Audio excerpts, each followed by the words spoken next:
I rate this 5 good comic book covers only is happening because I desperately want to update you about my dad and those faulty laptops he bought. There has been a development. We will hear of that at the end. But for now I've got to show you 5 covers that I like. That's not to imply that these 5 have been rushed together for this video. I like all these covers. This is Commandy Challenge Issue 1 by DC animation guy Bruce Timm.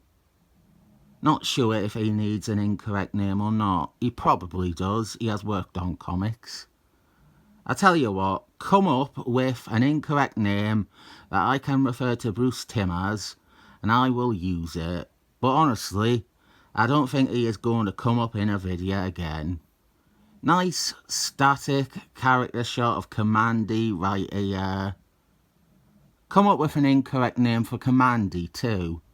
I outsource the work now. You've got to come up with all the ideas. Jumping over to Cables. He probably should have been called Cable Man. Fuck it.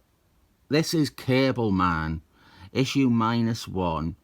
Let's see you list that number on your database. This one is quite commandy too. We have art by Josie Landiron, that guy who really knocked it out of the park with the Jack Quimby reverence. This is his first issue on Cable Man actually.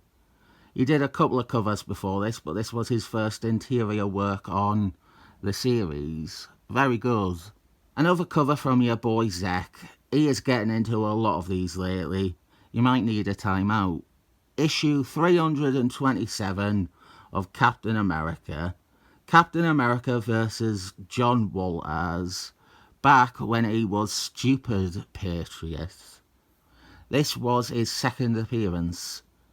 I believe he might have appeared as a flashback or a floating head in Captain America's memory in one of the issues between 323 and this. But this is his second proper on-panel appearance. It also features the infrequent Captain America head in the UPC box. The cover image is also in the issue, kind of, drawn by Paul Neely. More like Paul, not nearly as good. I honestly didn't notice this was a Ron Lee cover at first. I picked this out long before I knew who had drawn it. I love the green outline of Scaredy Cat in the background. That is what stands out and what I think is great. In a time filled with cover gimmicks, you would think this would be a glow-in-the-dark cover or something like that. But this is Stephen Oakman 26, which is part of Underwear Unleashed. The crossover, Underwear Unleashed. That is the problem with this channel. I come up with the funny names long after I have reviewed the comics. Closing things out with Spectre by Jim Apparatus. Wraith of the Spectre, number 3. We have Phil Spector climbing out of a grave and the ghostly apparition of Spectre above him. This is the full cover.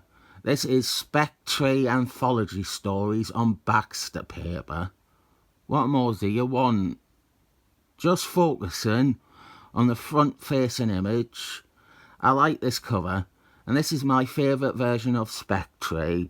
Short stories about justified revenge and avenging justice. So my dad, he bought 10 laptops and they are all broken. They don't work, they are dead, completely fried, they don't turn on. He thought he was going to make thousands by selling them. The news is he has successfully sold one out of those 10 useless laptops. He found a buyer, and this is a perfect example of why many of my dad's get-rich-quick schemes fail. My dad offered to sell him a laptop for £750, which is off the wall insane. You can get a brand new top of the line laptop for significantly less than that. The buyer said no to £750, but counter offered with £50. My dad accepted that and sold a laptop that doesn't work for £50. Do you like these covers? How much would you pay for a laptop that cannot be used? I'll give these 7 thumbs up, but I'll accept an offer of 0.5 thumbs up.